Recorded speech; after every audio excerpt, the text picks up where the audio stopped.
Aucune paix authentique ne peut naître d'une idéologie. L'idéologie ne touche pas l'homme au niveau du cœur. Elle n'est jamais une réconciliation fondamentale avec soi-même et avec les autres.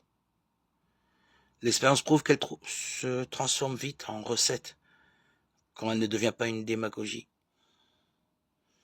Des centaines de millions d'hommes enthousiasmés au départ par une idéologie séduisante se sont retrouvés comme devant, avec du vent pour toute pâture. Si une idéologie peut proposer un système politique viable pour un temps, elle ne résout en rien les problèmes fondamentaux de l'homme. Or là est le seul impératif grave. Le disciple de Jésus qui témoigne d'une miséricorde divine, sans repentance, peut proposer une paix qui ne dépend pas des recettes politiques, il peut la réaliser au niveau le plus profond de l'homme. Il s'agit d'une libération qui ne méprise pas le cadre politique de la vie, mais qui n'en est pas prisonnière. Le Christ réclame du chrétien un impact social de sa foi, mais il ne s'agit pas de n'importe quel impact. Témoin ces versets pour le moins déconcertants.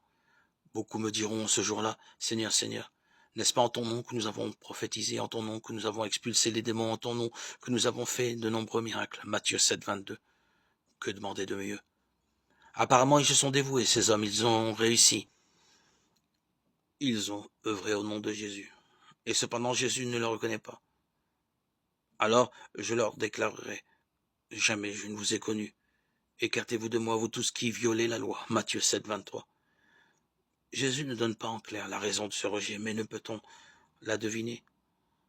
Ces hommes ont porté du fruit, mais quel fruit? Déjà les versets précédents évoquaient ce problème. Gardez-vous des faux prophètes qui viennent à vous sous des dehors de brebis, mais au-dedans sont des loups ravisseurs. C'est à leurs fruits que vous les reconnaîtrez. Cueille-t-on des raisins sur les épines ou des figues sur les chardons? Matthieu 7, 15, 16. Quels sont ces fruits que Jésus ne reconnaît pas comme authentiques? Le critère pour en juger ne peut être que la miséricorde. Il peut y avoir des réalisations politiques, sociales, économiques qui connaissent quelques succès sans pour autant comporter de miséricorde.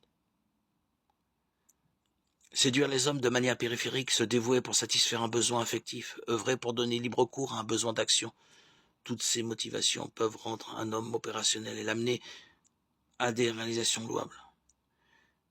Mais si ces motivations ne sont pas épurées, l'action ainsi réalisée est sans lendemain, parce que sans profondeur, ne peut atteindre le cœur que ce qui vient du cœur. Et se repose l'éternelle question du discours sur la montagne, qu'y-a-t-il dans le cœur? De la réponse à ces questions dépend l'efficacité chrétienne et humaine de l'action. Ceux qui ne proposent qu'une paix d'apparence violent la loi. Car la loi est miséricorde reçue et donnée, réconciliation fondamentale. Une société ne peut se construire sans ses assises. Sinon, elle est vouée à l'échec à terme. Elle répond à quelques désirs illusoires et momentanés, non aux questions capitales de l'homme. Ce sont de faux prophètes, ceux qui se contentent de replâtrer la vie de l'homme et celle de la société, et qui en tirent une notoriété personnelle.